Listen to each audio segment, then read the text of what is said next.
Okay, hello, I'm John Ennis. My wife Ruth Brown is out of town this weekend, so I'm going to be doing the recaps by myself. So now I'm going to recap Level 3, Week 1, August 2013, which is 20s Charleston and animal dancing. Okay, so we worked for starters on a bunch of stylistic things to do in 20s Charleston. One of the things we did was we watched a video that was put together by Sharon Davis on just lots and lots of clips from 20s Charleston. One of the things we noticed was the individuality, that really there were some commonalities, but there were a lot of differences. People were doing all sorts of things.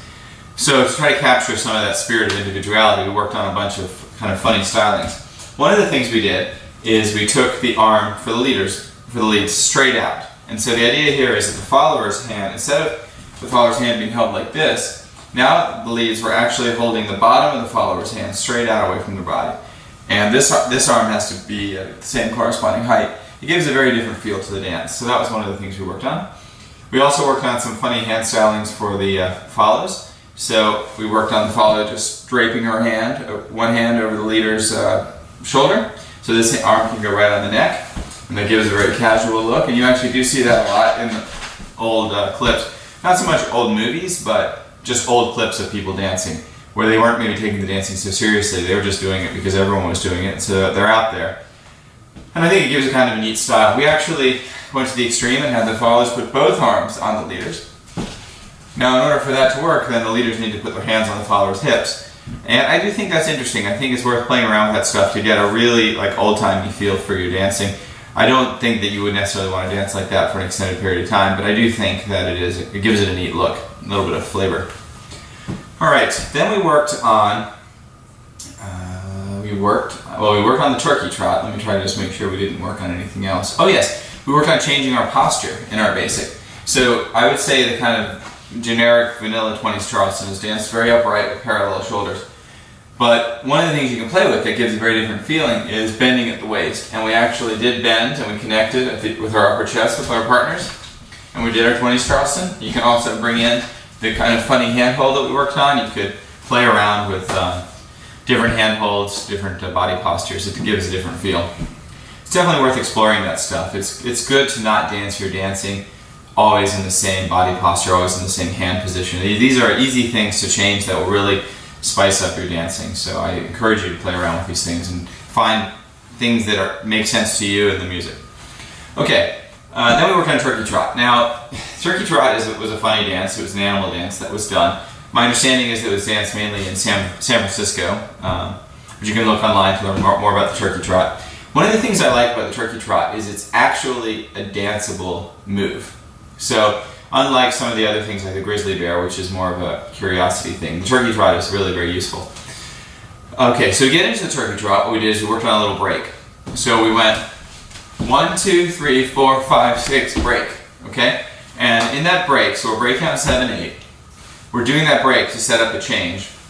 A couple things that we talked about was that the 5, 6 needs to be a little bit faster. So instead of it just being 1, 2, 3, 5, 6, break, we have to give the follower more of a rock step feeling, guys. So rock, step, break.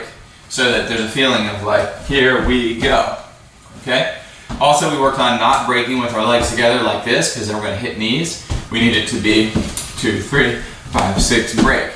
Now you see our feet could actually, our knees could fit together. We talked about the importance of offset also in 20s Charleston, just like in pretty much every swing dance.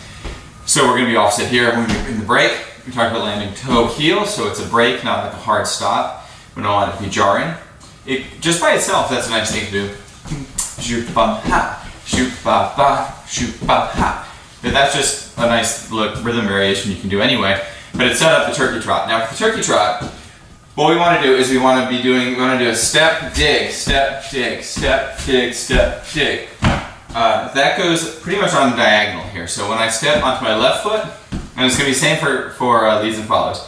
When you're on your left foot, when you dig, you're going to, your hips, what's going to happen is you're going to dig like with a kind of a downward slide. Shoot. We're not digging like this. That leads to another dance called the camel hop, which maybe we'll do another time. But now we're going to go step, dig. Then you fall back, step, dig. And these steps are on a diagonal. So if I'm facing this way, this step goes here, this step goes here. And then typically it moves around. Okay, to get out of it, I actually think that the best thing to get out of it, we didn't work on this in class very much, we're going to work on this next week, getting out of it, but I would say to get out of it, actually, the thing that really makes the most sense is to break forward and then get into touching forward, because that's going to give the follower energy that makes sense to her. If you try to break again backwards, I think it's a little bit awkward. So we'll work on different ways of getting out of it. We're also going to work on more turkey trot stuff on Thursday. Okay, that's the end of the recap. Some exciting news is that David and Chelsea Lee are going to come down on the third Saturday of this month, August 17th, and they're going to teach a Peabody workshop. So Peabody was this kind of running dance where the partner was beside you. It was danced to very fast music at the Savoy Ballroom. They're going to teach 2 hours of that from 4 to 6 on August 17th. Then that night, August 17th, is going to be the first Our Town Strutters Ball. So this is the kind of relaunching of third Saturdays at the dance space. It's going to be always live music every third Saturday. It'll be $10 for the general public, $5 if you're in levels 2 and 3, or free if you're in level 1. We expect this dance to be extremely successful and to have a huge positive impact on the swing scene. So come out on August 17th, do the workshop 4 to 6. Come to the Our Town Strutters Ball. It's going to be usual time, 7:30 lesson, 8:30 dance. There will be a live band to the Gypsy Roots this month, and we're really excited about it. So thanks everyone for your involvement in the community. We really appreciate every single person that comes out.